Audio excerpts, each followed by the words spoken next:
एक बार बौद्ध मठ में एक ज़ेन मास्टर रहते थे। एक बार एक आदमी उनके पास आया और कहा कि गुरुजी, मैं मन से परेशान हूँ।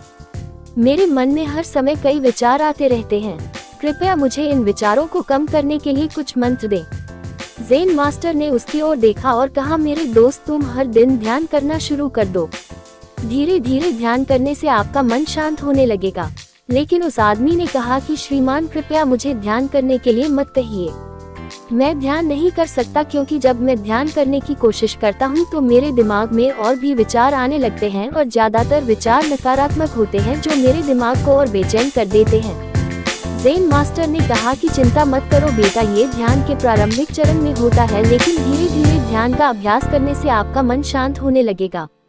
लेकिन उस आदमी ने कहा कि गुरुजी, ध्यान मेरे बस की बात नहीं है।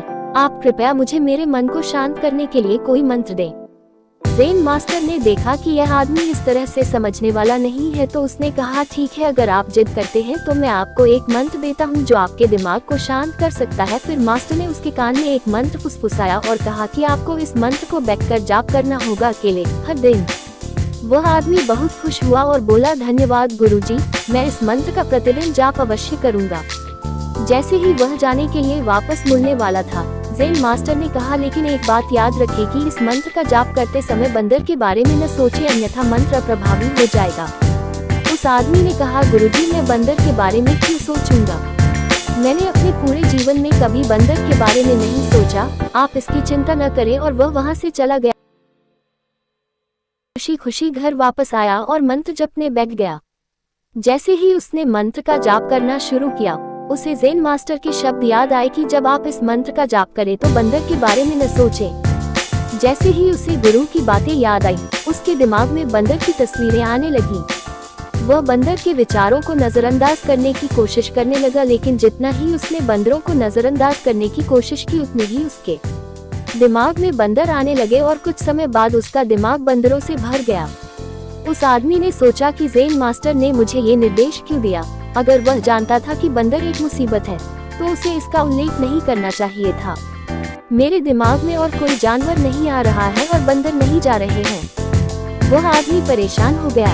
उसने स्नान किया, नए कपड़े बदले और फिर से एक कमरे में मंत्र जाप करने के लिए बैठ गया।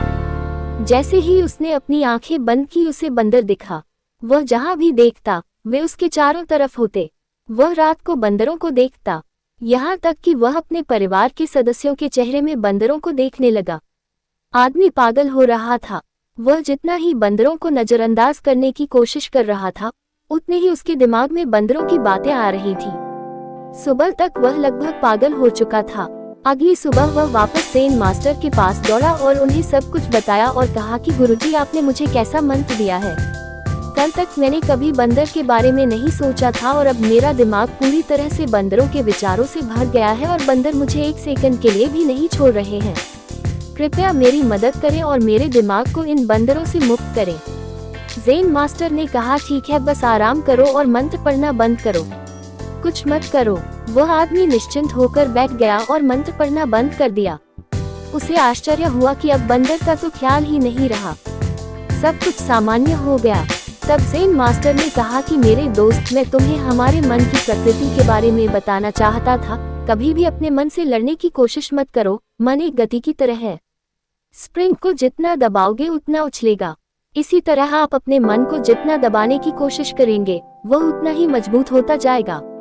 शांत रहें, मन के विचारों को देखना शुरू करें और आप पाएंगे कि आपका मन धीरे धीरे अपने आप शांत हो जाएगा और मन को देखने के लिए आपको ध्यान करने की आवश्यकता है। अगर हम अपने जीवन में देखें तो पाएंगे कि हमारा मन एक बंदर की तरह है जो हर समय बेमतलब इधर उधर उछलता कूदता रहता है। यदि आप इस बंदर मन को बलपूर्वक रोकना चाहते हैं तो आप ऐसा नहीं कर पाएंगे। जैसे जितना अधिक आप उसके स्प्रिंग को दबाने की कोशिश करेंगे उतना ही वह उछलेगा। इसी प्रकार आप जितना अपने मन के विचारों को रोकने की कोशिश करेंगे वे विचार उतने ही अधिक बढ़ते जाएंगे। विशेषज्ञ कहते हैं कि एक इंसान का दिमाग एक दिन में 36,000 से 80,000 के बीच विचार पैदा करता है। अगर आप इन विचारों को जबरदस्ती रोकने की कोशिश करेंगे तो आप उन्हें रोक नहीं पाएंगे। इसके बजाय इसे रोकने का हर प्रयास इसे ऊर्जा देता है। इससे बचने का हर प्रयास ध्यान बन जाता है। जब आप किसी चीज से बचना शुरू करते हैं तो आप उस पर बहुत अधिक ध्यान देने लगते हैं। इसलिए इसलिए विचारों को रोकने की कोई आवश्यकता नहीं है, केवल आपको अपने विचारों को अनासक्त देखना है। हमारे नियमित जीवन में आमतौर पर हम अपने विचारों को देखने में सक्षम नहीं होते हैं, लेकिन ध्यान में आप इसे आसानी से कर सकते हैं। इसलिए आपको अपने मन को देखने के लिए ध्यान का अभ्यास करने की आवश्यकता है। कुछ लोगों का अनुभव होता है कि जब वे ध्यान करना शुरू करते हैं तो उनके दिमाग में अधिक विचार आने लगते हैं, लेकिन इसके पीछे का कारण यह है कि जब हम ध्यान करना शुरू करते हैं तो हमारे दिमाग में छिपे पुराने विचार ऐसे ही निकलने लगते हैं। जैसे अगर आप अपने घर की सफाई करते हैं तो सारा कचरा बाहर निकल आता है। इसी तरह जब आप ध्यान करना शुरू करते हैं तो दिमाग का सारा कचरा बाहर निकलने लगता है और आपको अधिक विचार आने लगेंगे, लेकिन आपको इसकी चिंता करने की जरूरत नहीं है और अपने विचारों को आते और फिर जाते देखते रहें और अपना ध्यान अभ्यास जारी रखें। धीरे धीरे मन का सारा कचरा बाहर निकल जाएगा तो मन अपने आप शांत होने लगेगा और आपको कम विचार आने लगेंगे और लंबे अभ्यास से आप निश्चय ही अपने मन को वश में कर पाएंगे।